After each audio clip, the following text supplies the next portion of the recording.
Welcome to morning మన్నా. నేటి వాక్య దర్శనం కొరకు యెషయా గ్రంథం 57వ అధ్యాయం 19వ వచనం.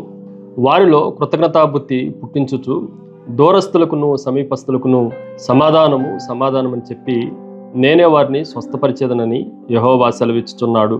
మరొకసారి దేవుని వాక్యంలో నుండి యెషయా ప్రవచన గ్రంథంలో దేవుడు ప్రజలందరితో మాట్లాడుతున్న మాట సమాధానము సమాధానము. It is a gift of piece.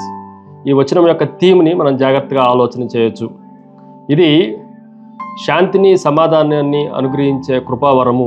అది ఎవరు అనుగ్రహించగలరు అని మనం ఆలోచన చేస్తే దేవాతి దేవుడు మాత్రమే అనుగ్రహించేది. ఈ వాక్య భాగంలో నుండి 4 ప్రాముఖ్యమైన సత్యాలు ఈ ఉదయకాల సమయంలో మనం గ్రహించాలి. Number 1, radical reach. తీవ్రమైన పరిశోధన లేదంటే తీవ్రమైన స్థాయిలో చేరుకొనటం. ఇది దూరస్తులకును సమీపస్తులకును అని మాట రాయబడింది.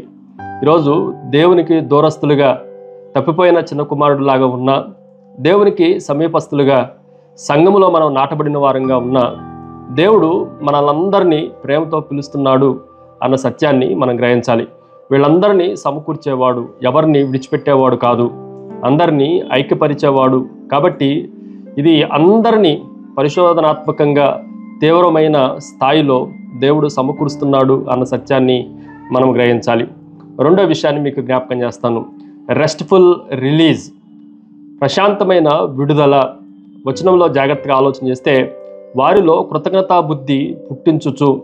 వారికి ఎందుకు కృతజ్ఞతా బుద్ధి పుట్టించాడు, వాళ్ళలో ఎందుకు థ్యాంక్స్ అనే భావన కలిగింది అనంటే దేవుడు వారిలో నుండి అపరాధ భావమును తొలగించి వారికి శాంతిని సమాధానాన్ని దేవుడు సమకూర్చాడు.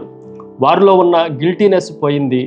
వారికి దేవుడి మీద ప్రేమ అనురాగం పుట్టడానికి అవకాశం వచ్చింది. ఎప్పుడైతే మనము దేవునితో సమాధాన పరచబడ్డామో మన జీవితాల్లో హృదయాల్లో నుండి పెళ్ళుబొక్కిన కృతజ్ఞతా బుద్ధిని ఈ వచనంలో మనం జాగ్రత్తగా ఆలోచన చేయొచ్చు. మూడో విషయాన్ని మీకు జ్ఞాపకం చేస్తాను. రీస్టోరింగ్ రిలేషన్షిప్, సంబంధాన్ని పునరుద్ధరించటం. ఈ మాటను కూడా మనం జాగ్రత్తగా ఆలోచన చేస్తే నేనే వారిని స్వస్థపరిచెదను. ఈరోజు మనం జాగ్రత్తగా ఆలోచన చేస్తే దూరస్తులకును సమీపస్తులకును మధ్య ఉన్న సంబంధాన్ని ఆయన రీస్టోర్ చేసేవాడుగా, దానిని బాగు చేసేవాడుగా మనకు కనిపిస్తూ ఉంది. దేవునికి దూరస్తులుగా ఉన్నాం, దేవునికి సమీపస్తులుగా ఉన్నాం. కొన్నిసార్లు ప్రజలకు మనుషులకు మధ్యలో కూడా మనకి దూరం ఏర్పాటైంది. వీటిలన్నిటినీ ఈ వచనం మనకేం జ్ఞాపకం చేస్తుందంటే వాటిలన్నిటినీ మరలా రిలేషన్షిప్స్ అన్నిటినీ, సంబంధ బాంధవ్యాలన్నిటినీ దేవుడు పునరుద్ధరించేవాడు. ఆదాము అవ్వల యొక్క స్థితిగతులను మనం జాగ్రత్తగా ఆలోచన చేస్తే దేవుడే సహవాసాన్ని, సంబంధాన్ని పునరుద్ధరించకపోతే దేవుణ్ణి సమీపించే అవకాశము ప్రపంచంలో ఏ యుగములో మనకు కలిగేది కాదు. ఈ సత్యాన్ని మనం గ్రహించాలి. ఫైనల్లీ రెన్యూవింగ్ పవర్, మనల్ని పునరుద్ధరించే శక్తి కూడా ఈ వచనంలో మనం జాగ్రత్తగా ఆలోచన చేయొచ్చు.